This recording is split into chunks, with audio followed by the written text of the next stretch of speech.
Doug Lafollette a round of applause.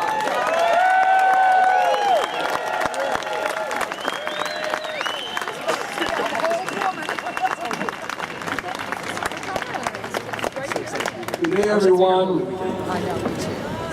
Thank you for all the efforts you and the many thousands of people who have walked around our Capitol over the last couple weeks, because they have made it possible for us to call attention to some of the issues that this program today and tomorrow here are going to focus on. I want to start out by saying what I've said to every group that I've seen walking around our Capitol, and that's welcome to your state capitol. It's so good to have you here.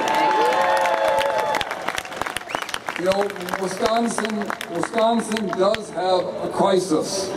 Our nation has a crisis. It's in a great mess. All you have to do is watch what's going on in Washington the last few days. When Michael Moore was here, he gave a very good talk in which he said something very important. Wisconsin is not broke. Remember that? Well, I want to continue on what Michael said by saying our nation is not broke. Social Security is not broke. The problem is we have a very few very rich people like the Koch brothers who do not pay their fair share of taxes, who have put this idea that we're broke out on the agenda, and with the help of Rush Limbaugh and the Fox Network and a lot of other people and the Tea Party insanity, they have convinced America and Wisconsin somehow that we're broke, and we have to do very radical things like take away workers' rights and eliminate university programs and eliminate health care for senior citizens and on and on. Not to mention make students pay higher tuition, as we just heard about. The vast majority of Americans cannot afford to pay more. The economy is now twice as large as it was 30 years ago, and yet the average worker only makes about $280 more than they made 30 years ago, adjusted for inflation. Today's working and middle-class taxpayers are shelling out a bigger share of their wages in taxes than they did 30 years ago. Working people and middle-class people are paying much more in taxes. Yet the estate tax, the famous, quote, death tax, as they like to call it, only hits the top 2% of people.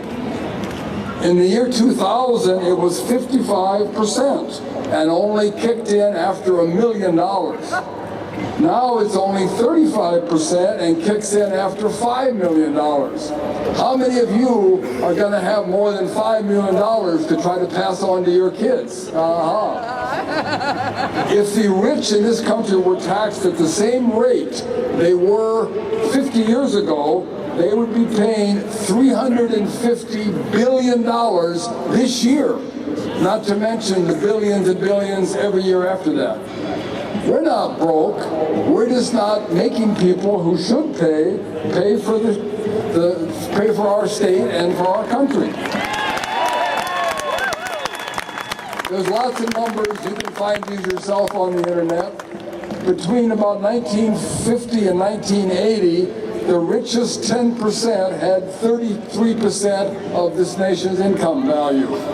But between 2000 and now, the richest 10% have taken a full 100% of the growth in this country economy. They've taken it all, and they've not allowed working people to have their share.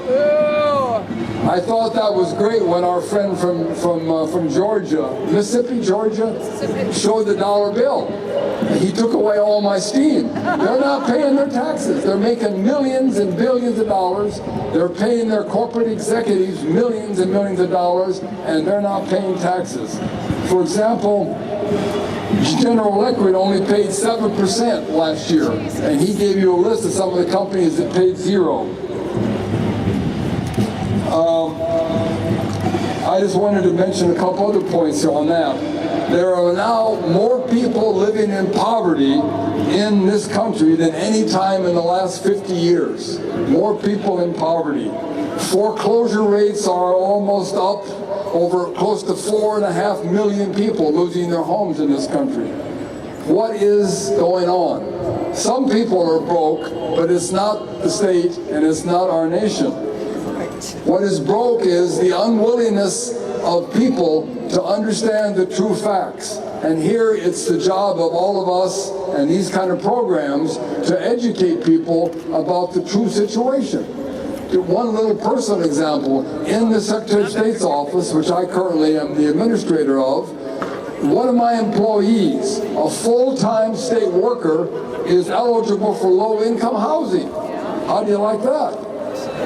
Yeah, You know, it's terrible, isn't it? the argument that the working class people, teachers, firefighters, police, are the cause of this problem is ridiculous, and yet it is being sold.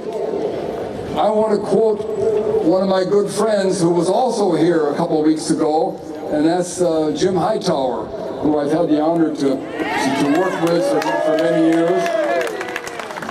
He says, and listen carefully because he's pretty good with the twist of words, America owes a debt of gratitude to such insightful Republican governors such as Scott Walker of Wisconsin. Were it not for them, many Americans, myself included, would still be thinking that today's state budget mess are mainly the product of a national economic crash caused by the reckless greed of Wall Street bankers and speculators, as well as the failure of political leaders to tax the super-rich campaign contributors in order to meet the growing needs of education and essential programs. Luckily for us, Scott Walker and the other Republicans have set the record straight by explaining that the budget problems are the fault of teachers who have health care coverage and firefighters who get pensions. You see, these greedy public employees who are pulling down $30,000 or $40,000 a year are sapping the economy and drawing away our government treasures, not the billionaire corporate Wall Street people who pay far lower taxes than a firefighter or a teacher contribute to our nation. I think there's no question that he hit it on the head. They have brainwashed approximately 50% of the voters in our state and 50% plus of the voters in our nation to allow them to elect the kind of people that are trying to sell this propaganda about Wisconsin being broke and who's to blame for us being broke, when the truth of the matter is we will not pay for their crisis, as the slogan of this program this weekend. But we have to work hard and organize and make elections mean something so we can elect leaders who will make the people pay, who should pay for our state and our nation. And that is critical. So I want to thank all of you for allowing me to be in office this year so I could help do what I did the last couple of weeks. And I have one.